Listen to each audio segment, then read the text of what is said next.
Nagpahayag ng kanilang kagalakan sina PBA Legend Konsehal James Yap at Konsehal Paul Artadi sa katatapos ng free basketball clinic sa bayan ng Infanta, Quezon. Ayon kay Konsehal James Yap, nagpapasalamat sila kay Mayor L.A. Ruanto sa ginawang pag-imbita sa kanila, ganun din sa mga kabataan na nakiisa sa isinagawang basketball clinic. Masaya rin naman sila dahil nakapagbigay sila ng inspirasyon sa mga kabataan na malayo sila sa masamang bisyo. Ang saya dahil first time ko dito and gusto ko lang magpasalamat sa Infanta Quezon sa pag-imbita niya sa amin dito, lalo-lalo na kay Mayor L.A. At talagang masaya kami dahil nakapagbigay kami ng inspirasyon sa mga kabataan. Dahil yun naman talaga ang purpose namin, na mabigyan sila ng inspirasyon, malayo sila sa masamang bisyo.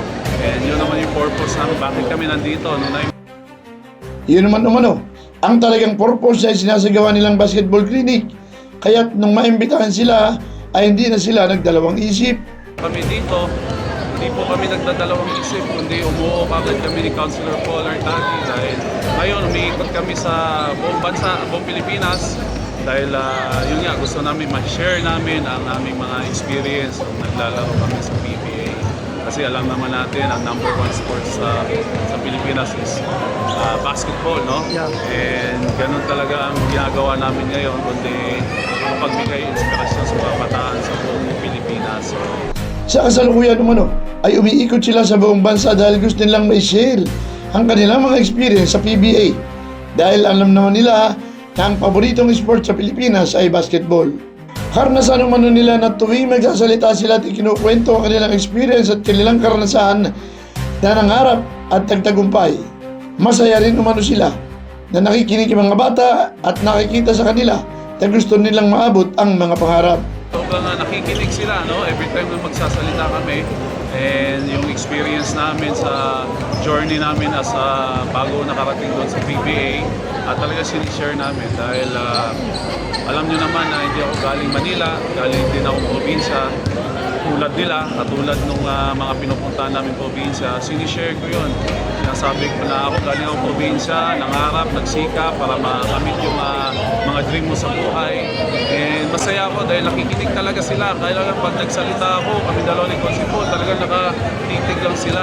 So makikita mo sa mga mata nila na gusto nila maging player someday. Oo, every time na may game ako sa PBA or sa college days before, yung mindset ko talaga makapagbigay inspirasyon sa mga kabataan and makapagbigay ng kasiyahan sa mga tao. So yun talaga lagi ang aking mindset every time na maglalaro ako dahil mabigyan ng kasiyahan ng mga tao. Ayon naman kay Konsehal Paul Artadi, pinuri nito ang kabutihan ni Mayor Ruanto. Masaya rin naman siya at nakarating sa Infanta. Siyempre shoutout kay Mayor L.A. Ruanto sa pagmamahal, pagmamalasakit sa mga kabataan ng Infanta, Quezon. Pero mo, pinapunta niya kami ni PBA Legend James Yap para mag-impart ng experience, talent or wisdom sa mga bata. So we are very excited and privileged na nakapunta dito. Payo rin ito sa mga taga-Infanta na pumunta sa sport at huwag sa bisyo, huwag sa drugs. Isang umunong paraan para umiwas sa bisyo ay ang sport. Hindi lamang basketball. Marami pa umunong sport ang pwedeng gawin. Unang-una namin siyempre sinasabi sa mga kabataan or sa mga tao dito sa Infanta, go into sports, not into bisyo, not into drugs. So yun ang mabisang way para maiwasan natin ang bisyo. Go into sports, not only basketball, maraming sports na pwede natin gawin para makaiwas tayo sa bisyo. Thank you so much. Samantala, nanawagan din siya sa mga basketball enthusiasts na patuloy na suportahan ang PBA. Maraming salamat sa walang sawang suporta nyo sa akin. And syempre, bilang isang PBA player, 20 years tayo naglaro sa PBA. Huwag nyo kalimutan, suportahan ang PBA. Thank you so much. Thank you. Felix Tambongko, The Observer News, DWRB 103.9 News FM. Ikaw ang una.